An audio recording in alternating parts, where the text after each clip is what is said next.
1975 সালের 30 এপ্রিল গর্জে উঠেছিল বিজয়ের দামামা। রক্তে ঘামে অশ্রুতে লেখা হয়েছিল একটি জাতির মুক্তির গল্প।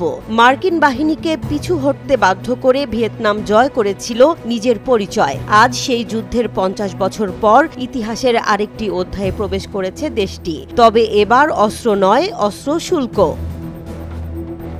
ডোনাল্ড ট্রাম্পের ঘোষণায় কাঁপছে অর্থনীতি। যুক্তরাষ্ট্রের প্রেসিডেন্ট ডোনাল্ড ট্রাম্প দ্বিতীয় মেয়াদে দায়িত্ব নিয়ে জানুয়ারিতেই ঘোষণা দেন ভিয়েতনাম থেকে আমদানি হওয়া পণ্যের ওপর সর্বোচ্চ 46% শুল্ক আরোপ করা হবে। বন্ধু মার্কিন যুক্তরাষ্ট্র হঠাৎই যেন পরিণত হয়েছে আরেক শত্রুতে। এই সিদ্ধান্তে রপ্তানি নির্ভর ভিয়েতনামি অর্থনীতি মুখোমুখি হয়েছে এক নতুন সংকটের। অনেকেই বলছেন এ এক নতুন যুদ্ধ, যেখানে রক্ত নেই, কিন্তু ক্ষতি হতে পারে আরও গভীর।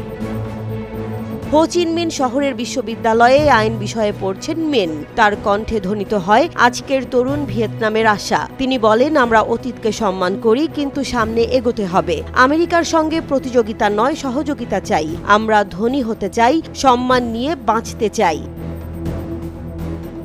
বর্তমান ভিয়েতনাম পুঁজিবাদী চিন্তার সঙ্গে কমিউনিস্ট কাঠামো বজায় রেখে এগোচ্ছে। চীনের বিকল্প হিসেবে বৈশ্বিক পুঁজির আগ্রহ বাড়লেও যুক্তরাষ্ট্রের এ ধরনের শুল্ক নীতি ভিয়েতনামকে কঠিন সিদ্ধান্তে ফেলেছে।